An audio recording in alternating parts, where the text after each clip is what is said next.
Dissolution of partnership form के पिछले video में हम लोगों ने शॉर्ट क्वेश्चन सॉल्व किया था, जनरलिटी किया था शॉर्ट क्वेश्चन का। इस वीडियो में नेक्स्ट जो वीडियो हम डिस्कस करने जा रहे हैं पार्ट 4 में, इसमें हम लोग लॉन्ग क्वेश्चंस के सॉल्यूशंस डिस्कस करेंगे। तो देखते हैं हम लोग dissolution.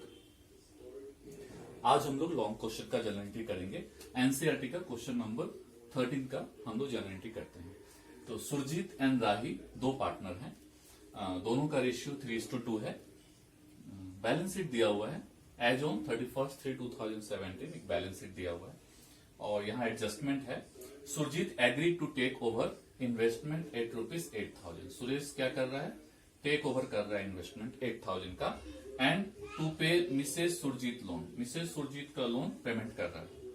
Other assets realise as follow. और सब एसेट्स रियलाइज हुआ, सेल करके इतना पैसा आया।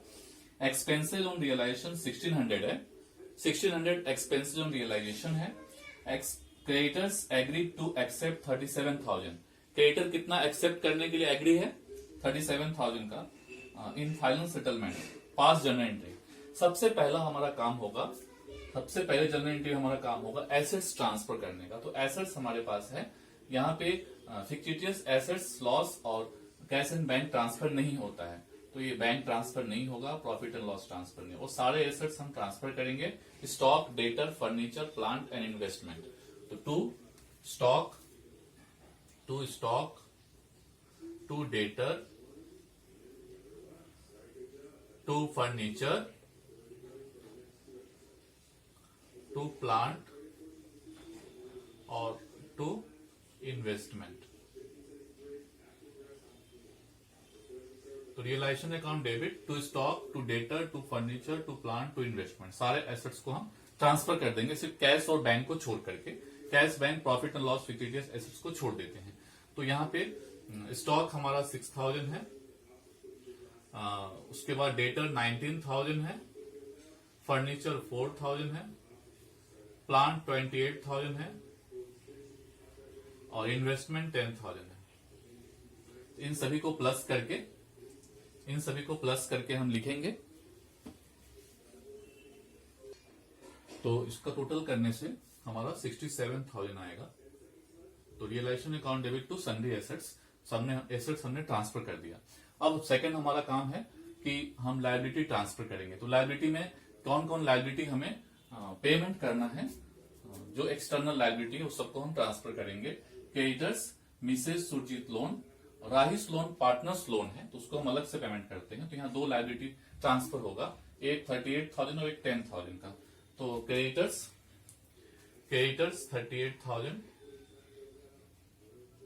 38,000 और मिसेज राहिस लोन 10,000। तो इस तरह हो गया 48,000 ट्रांसफर हो गया। 48,000 रियलाइजेशन अकाउंट में ट्रांसफर हो गया 48,000।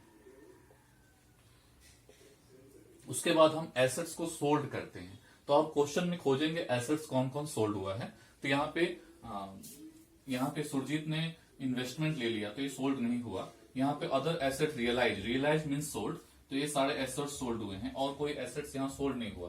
तो जो एसेट सोल्ड हुआ है उसको हम एक साथ टोटल कितना हो रहा है उसको प्लस करके लिखेंगे। तो 30, 40, 45 एंड 8, 53। तो टोटल एसेट सोल्ड हुआ 53,000। तो हम 53,000 लिखेंगे। उसके बाद assets taken over by partner. अगर कोई पार्टनर एसेट्स टेकन ओवर करता है, तो हम लिखेंगे।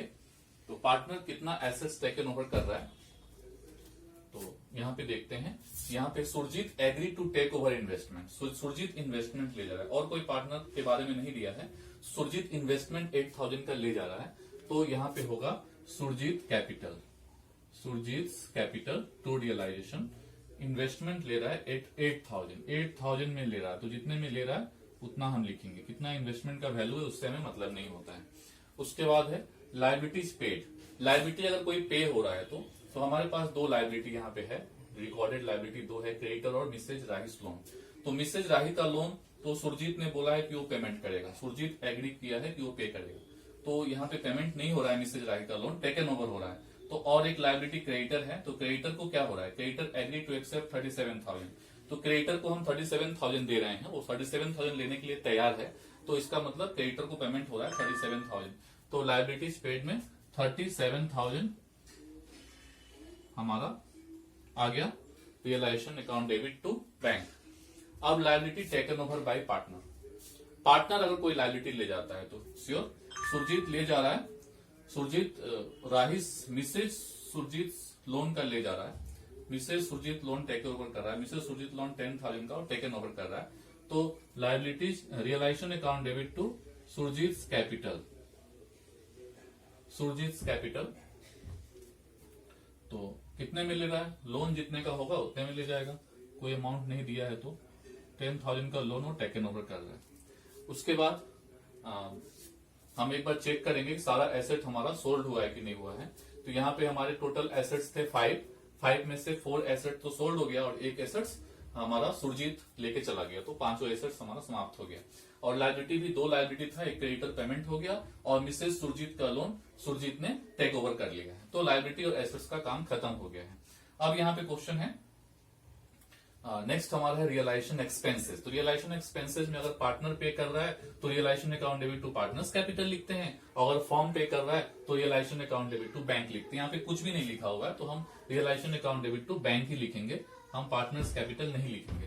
तो realisation account debit to bank होगा 1600, realisation account debit to bank 1600। अब नेक्स्ट हमारा है प्रॉफिट ऑन रियलाइजेशन।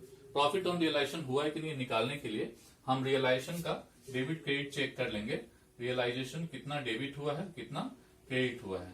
तो रियलाइजेशन यहाँ पे रियलाइजेशन डेबिट हुआ है, फर्स्ट एंट्री में 67,000 डेबिट हुआ, सेकेंड एंट्री में रियलाइजेशन क्रेडिट हुआ है 48,000 का, थर्ड एंट्री में रियलाइजेशन क्रेडिट हुआ है 53,000 का, फोर्थ एंट्री में रियलाइजेशन क्रेडिट हुआ है 8,000 का, फिफ्थ एंट्री में 37,000 का डेबिट हुआ है, और सिक्स्थ एंट्री में रियलाइजेशन डेबिट हुआ है 10,000 का, और सेवेंथ एंट्री में रियलाइजेशन डेबिट हुआ है 1600 का।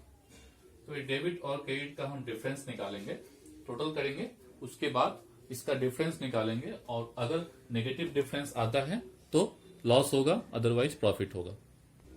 तो डिफरेंस टोटल आ गया, डेबिट का टोटल आएगा 1,15,600 और क्रेडिट का टोटल आ गया 1,09,000। तो दोनों का डिफरेंस डेबिट ज्यादा हुआ तो लॉस हो गया, तो लॉस कितना हुआ 6,600 का लॉस हुआ जो डिफरेंस आया। तो लॉस आने से प्रॉफिट आने से ए जनरल एंट्री मैंने लिखा realisation account debit to partners capital, लेकिन यदि लॉस हो जाता है तो पार्टनर्स कैपिटल टू रियलाइजेशन, तो यहाँ लॉस हो गया तो पार्टनर्स कैपिटल टू रियलाइजेशन 6,600 को पार्टनर्स कैपिटल, यहाँ पे दो ही पार्टनर है, मैंने 3 लिखा हुआ है, दो पार्टनर में इसको डिस्ट्रीब्यूट कर देंगे। इनका जो रेशियो है 3:2 में 6,600 को डिस्ट्रीब्यूट करेंगे, तो डिस्ट्रीब्यूट करने से जो आएगा वो लिखेंगे, डिफरेंस आएगा 3960 और 2640। तो ये हो गया लॉस। तो अब यहां तक हमने कर लिया। अब पार्टनर का लोन अगर है तो पे करेंगे, तो पार्टनर का लोन है यहाँ पे राहिस लोन, तो राही का लोन पेमेंट करेंगे हम। तो Rahis loan account debit to bank, जो लोन है वही पेमेंट कर देंगे, 5,000 लोन है 5,000 हम पेमेंट कर देंगे। उसके बाद है रिजर्व प्रॉफिट और लॉस इन बैलेंस शीट। तो बैलेंस शीट में रिजर्व दिख रहा है यहाँ पे, तो रिजर्व पार्टनर्स में बांट देंगे 15,000 को, तो 15,000 हमारे पास दो ही पार्टनर है, यहाँ मैंने 3 लिखा हुआ है, 2 पार्टनर में बांट देंगे।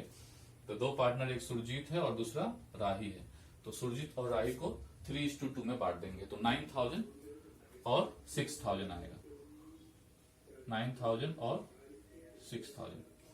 इफ लॉस, यदि लॉस है तो लॉस है, एसेट साइड में लॉस दिया हुआ है, तो लॉस जो होगा वो उसको भी बांटेंगे। तो एसेट साइड में लॉस हमारे पास है 7,500, तो 7,500 को भी बांट देंगे पार्टनर में, 2 ही पार्टनर है, दोनों पार्टनर में बांट देंगे 7,500 को। तो आएगा 4500 और 3000, 4500 और 3000। नेक्स्ट हमारा जो जर्नल एंट्री है सेटल करने का, सेटल करने के लिए हम पार्टनर्स का इस तरह रियलाइजेशन का डेबिट क्रेडिट किए हैं, पार्टनर्स का भी डेबिट क्रेडिट करेंगे। तो हमारे पास दो पार्टनर है, सुरजीत और राही। सबसे पहले उनका बैलेंस लिख लेंगे। बैलेंस हमेशा क्रेडिट होता है, तो 10,000 और 8,000। उसके बाद पार्टनर्स कैपिटल अकाउंट सर्च करेंगे, जहां जहां जर्नल एंट्री में है वो सब यहाँ पे आएगा। जर्नल एंट्री नंबर 4 में सुरजीत का कैपिटल डेबिट हुआ है, तो 8,000 डेबिट होगा। उसके बाद 6 में सुरजीत का कैपिटल क्रेडिट हुआ है, तो 10,000 क्रेडिट होगा। उसके बाद है लॉस हुआ है, तो पार्टनर का कैपिटल डेबिट हुआ है, तो सबका डेबिट हो जाएगा 3960 एंड 2640। उसके बाद ये तो लोन अकाउंट है इसलिए यहाँ पे नहीं आएगा। उसके बाद रिजर्व के कारण पार्टनर से कैपिटल क्रेडिट हुआ है, तो 9,000 और 6,000। उसके बाद लॉस के कारण पार्टनर से कैपिटल डेबिट हुआ है 4,500 और 3,000। उसके बाद जो भी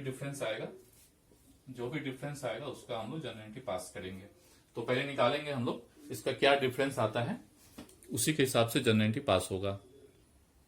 तो डिफरेंस निकालें, डेबिट और क्रेडिट को माइनस करने के बाद दोनों का डिफरेंस डेबिट साइड में हुआ, तो पार्टनर्स को हम पेमेंट कर देंगे, तो टू बैंक हो जाएगा। तो जर्नल एंट्री क्या होगा, partners capital account debit to bank, partners capital account debit to bank, ये वाला जर्नल एंट्री नहीं हो रहा है।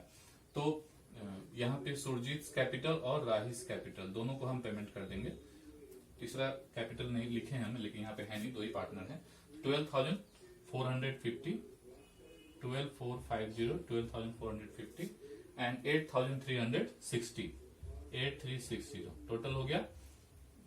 दोनों को प्लस करके 12,450 और 8,360 दोनों को प्लस।